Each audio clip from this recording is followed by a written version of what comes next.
Четвертый эпизод уже не за горами, остается ждать совсем немного, и мы скоро сможем лицезреть данный шедевр четвертого эпизода. И хай народ, у аппарата, как всегда, несменный его ведущий, я Дэн Фоб. А перед началом данного видеоролика попрошу вас пару простых действий: написать комментарий, поставить лайк и подписаться на канал. Ну и также, если будет вам не лень, поставить колокольчик, мне будет очень приятно, и это меня сильно мотивирует.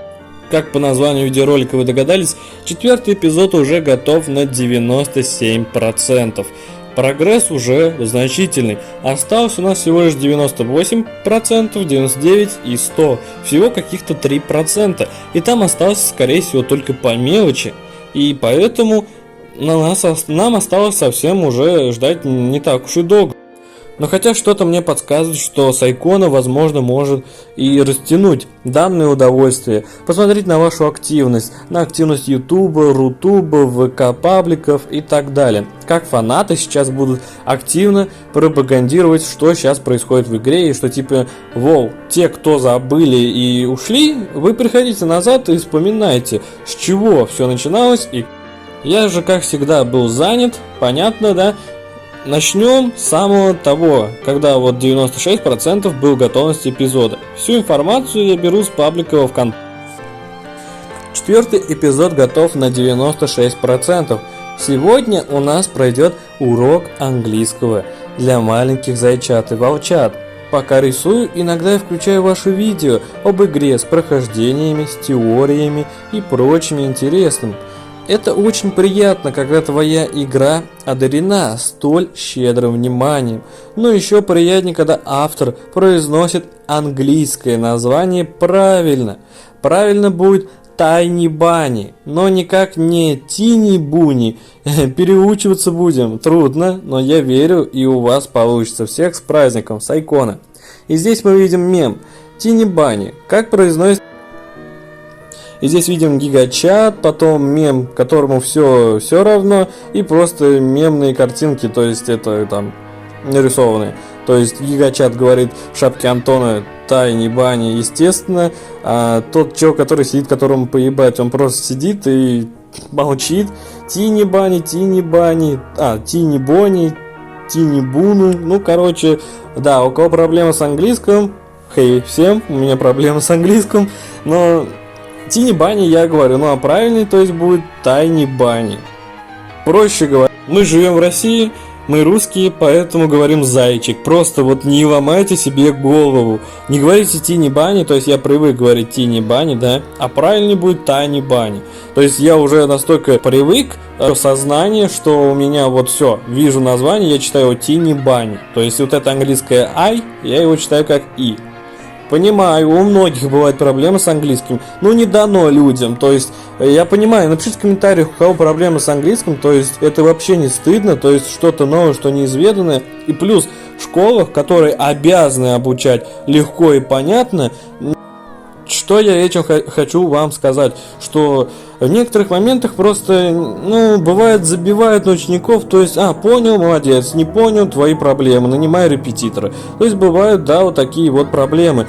Поэтому вам нужно это все еще в тех времена, то есть, подтянуть. Я вот тоже хочу в скором времени тоже подтянуть, поскольку немного стыдно, что, например, я вот не могу понять, о чем говорит там, например, англичанин на ютубе. Там, например, пару слов, мой второй класс мне говорит о том, что он сказал яблоко, а дальше все, белиберда, пошли заклинания какие-то. То есть я понимаю, что это уже надо еще с тех времен поправить вот эту вот ошибку. То есть не надо закрывать глаза на то, что, и ладно, у меня это мне не дано, надо забыть. Ну, некоторым, да, не дано. То есть бывают люди, это ничего страшного, то есть хоть они нанимают репетиторов, им это тяжело дается. То есть в этом нет ничего страшного.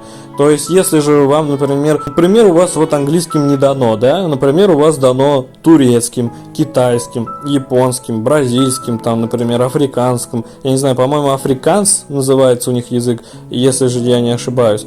Вот. Или что-то другое, какой-то язык, португальский какой-нибудь, итальянский. То есть, что я этим хочу сказать?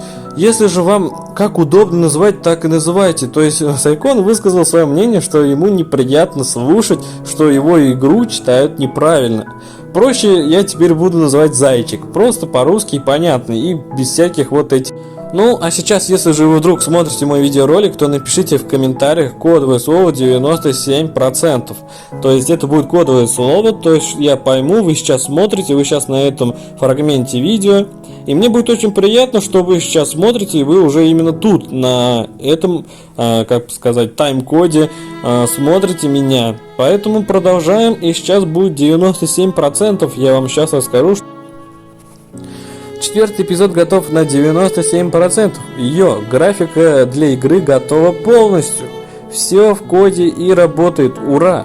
В преддверии выхода давайте сегодня поговорим, как по мне, но довольно абсурдную тему. Но если существует запрос, то почему бы и нет? Есть ребята, которые сетуют, что эпизод выходит не зимой, что атмосфера будет не та. На самом деле наша маленькая команда из кожи вон лезет, чтобы атмосферой навернуть пожирнее. Судя по вашим отзывам, в первых 3 эпизодах она удалась. Мы получили солидный опыт, и я уверен, сделать в этот раз даже чуточку лучше. Погода за окном. Ок, допустим, новелла вышла бы зимой, но как же бы вы с остальным? Вам ведь не 12 лет, как герою, вас не зовут так же, и вообще, может, вы девушка и живете вы не на отшибе возле леса, а в городе. А если даже каким-то чудом все эти параметры совпали, это только повергнет в скуку. А чего я тут не видел, собственно, если у меня все так же? Погодите, тут сова на подоконнике присела, смотрит, пойду прогоню. Ладно, конечно, я понимаю, о чем идет речь. Остается только процитировать великого русского живописца Константина Коровина. Или Коровина. Все это вздор дешевого вкуса и следствие полного непонимания искусства. Нельзя искать актера-убийцу, чтобы... Так что всем, кто действительно желает насладиться игрой Зайчик, будет достаточно следовать паре простых советов. Первое. Читать новеллу в одиночестве, так вы сможете погрузиться в происходящее сильнее. Второе. Играть в наушниках. Мы очень старались, работая над звуком. Я часто читаю вашу благодарность в личных сообщениях группы и в комментариях. Это прибавляет сил делать и без того любимую работу, в которую было вложено много души и усилий. Радует, что вы так просто цените нашу работу. Еще раз всех благодарю за поддержку и теплые слова. Осталось совсем недолго, и вы сможете поиграть в долгожданный 4-й эпизод Сайкона. И здесь мы с вами наблюдаем такую картину. Походу это полицейский участок или же это магазин, честно не знаю, но больше всего похоже на табличку, вот которая возле Антона, который стоит, смотрит в окно. Похоже это Антон, если честно не знаю. А если даже это и Антон стоит, смотрит в окно, то это скорее всего полицейский участок.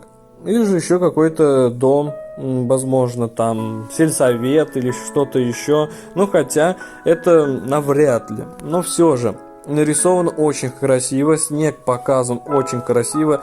Вот я не знаю, как они так снег рисуют, очень реалистично и очень красиво.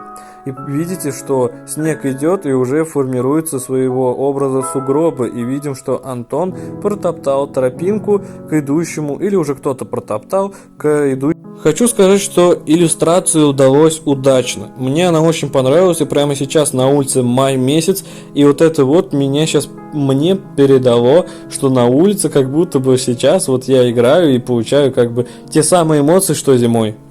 Ну, не знаю, я такой человек, что мне нравится зима. Мне больше всего нравится вот это вот снежное чудо, когда происходит снег, сугробы. И мне как-то кажется, что люди более добрее зимой, чем когда-либо. И более как бы все волшебно, вот это все. Потому что снег мы всего лишь видим 3 месяца в году, нежели как, например, с осени по весну мы наблюдаем сон. Не знаю, как вам, но... Пускай выпускает хоть в мае, хоть в июне, но по мне, то есть я играл вообще, переигрывал, даже вот ждав целый год практически, мы ждем 4-й эпизод, по-моему, если не ошибаюсь, напишите в комментариях.